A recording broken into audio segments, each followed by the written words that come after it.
guys, welcome back to Tales of Olympus, the podcast where we dive into the wildest, most dramatic, and sometimes just downright unbelievable stories from Greek mythology. I'm your host, Ariel, and today we are doing a very special crossover episode, like we did with the Twilight universe, the Twilight saga, and how we link a series to Greek mythology. So, I've been getting into Keeper of the Lost Cities lately, and I've been obsessed with it ever since. So today, I'm going to break down 5 key points on how Greek mythology and Keeper of the Lost Cities naturally weave together. If you haven't read Keeper of the Lost Cities yet, don't worry, I won't spoil too much. So basically, I'm going to do a short intro what Keeper of the Lost Cities is about. So, the main character is Sophie Foster, and she actually belongs to a hidden elven world, a world populated not just by elves, but by all kinds of fantastical species like gnomes, trolls, goblins, dwarves, and ogres. And it centers around her, a girl who always felt like a total outcast in the human world because she has a secret. She can read minds. Ooh! But everything changes when she goes on a field trip and meets a boy named Fitz, who reveals that she isn't human at all. She's actually an elf. Now, when you picture elves, don't think of tiny workshop helpers and pointy ears and all that. In this universe, elves are beautiful, handsome, practically immortal, possesses unique abilities and skills. So, point number 1. After Fitz whisks Sophie away to the Lost Cities, which exists right here on Earth, hidden in plain sight, behind massive light barriers and ancient illusionary magic, exactly like how the ancient Greek gods hid Mount Olympus above the clouds away from mortal eyes. They even have Atlantis, which in real mythology was described by Plato as a lost city that sank into the ocean. But in Keeper of the Lost Cities, short for KOTLC, the elves intentionally submerged Atlantis underwater to keep themselves safe from human destruction. Point number 2. As Sophie adjusts to this whole new reality that she isn't human, she has to enroll in Foxfire, which is like Hogwarts, but for elves. Think of Foxfire like that. But they don't teach math or history. Foxfire students wear colorful level capes, walk through glowing crystal halls, and take intense classes in alchemy, universe history, and ability training so they can learn to control their powers before accidentally blowing something up. Point number 3. How do these powers work? Well, in the elven world, kids aren't born slinging magic right away. They go through a special developmental milestone called manifesting, where their unique magical power triggers and awakens during their early teen years. This process is super similar to how Greek demigods discover their divine blood. A child of Poseidon doesn't just wake up knowing they can manipulate water.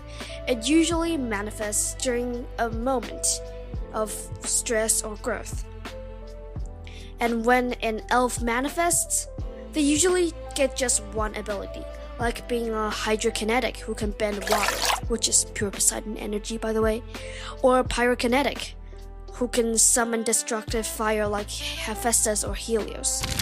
You have vanishers who disappear into light, just like someone's wearing Hades' cap of darkness, or gusters who control wind currents like Boreas. But when Sophie gets to Foxfire, she shatters every rule of manifesting. It turns out, she manifested her mind-reading powers, which is known as telepathy, when she was 5. And later on, she gets more than 2 abilities, so I won't spoil it for you. If Sophie walked into Camp Half-Blood, Chiron would probably think she was blessed by the entire Olympian Council. Point number 4. Speaking of councils, the Elven world is ruled by the Council, 12 high-ranking counselors who sit on majestic thrones in the capital city, Eternalia, wearing ornate cloaks and enforcing strict laws. They also wear circlets on their heads to symbolize the counselors. They are the ultimate parallel to the 12 Olympians.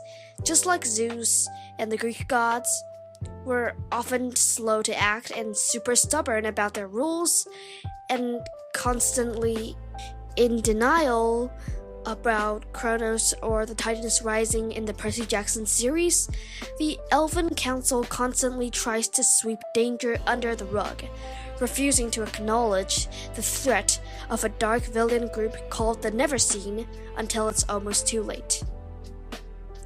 And the final point number 5, even the magical creatures in the Lost Cities connect straight back to the ancient legends.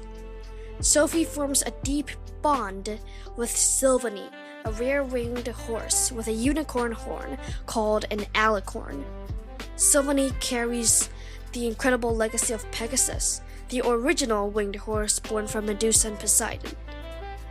Sophie communicates with Silveny through mind-to-mind telepathy and empathy. It feels just like how demigods connect to divine mythical beasts in the old legends. When you look at all these connections, maybe you'll realize why stories like Keeper of the Lost Cities and ancient Greek mythology resonate with us so much. Beyond the glowing crystal hulls, the wild abilities, and the high-stakes battles, both worlds carry deep morals that stick with you long after you turn the last page.